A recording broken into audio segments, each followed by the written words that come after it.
അങ്ങനെ next destination. എല്ലാ ദിവസവും രാത്രിയാകുമ്പോൾ നമ്മളിങ്ങനെ റെഡിയായി നിൽക്കും. അച്ഛക്കെ വരുമ്പോൾ എവിടെയാണ് പോകുന്നതെന്ന് അറിയില്ലെങ്കിലും എങ്ങോട്ടെങ്കിലും പോകുന്നുള്ള രീതിയിൽ റെഡിയായി നിൽക്കും.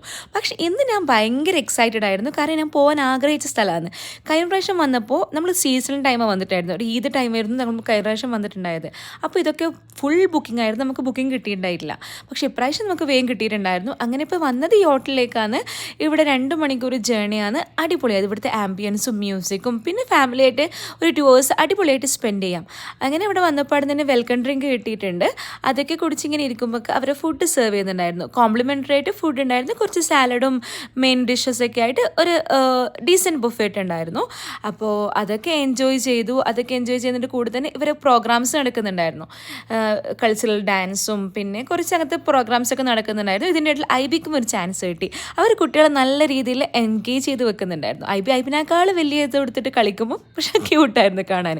അത് കഴിഞ്ഞ് പാണ്ഡ വന്നു. പാണ്ഡയും കുറച്ച് ടൈം കുട്ടികളേക്ക് എൻഗേജ്ഡ് ആക്കി. ഒരു നല്ല എൻ്റർടൈൻമെൻറ്റ് പ്രോഗ്രാമായിരുന്നു. അങ്ങനെ 2 മണിക്കൂർ പോകുന്നത് മനസ്സിലായിട്ടുണ്ടായിട്ടില്ല. ക്ലൈമറ്റും കൂടി കുറച്ചും കൂടി ബെറ്റർ ആണെങ്കിൽ ഒരു രക്ഷ ഉണ്ടാവില്ലായിരുന്നു. അത് കഴിഞ്ഞ് ഞാനൊരു ഫോട്ടോ എടുത്ത് വെച്ചിട്ടുണ്ടായിരുന്നു. നമുക്ക് മെമ്മറി ആയിട്ട് കീപ്പ് ചെയ്യാലോ ഇവിടുന്ന് പോയാലും. അപ്പോൾ അത്രയേ ഉള്ളൂ. നെക്സ്റ്റ് വീണ്ടും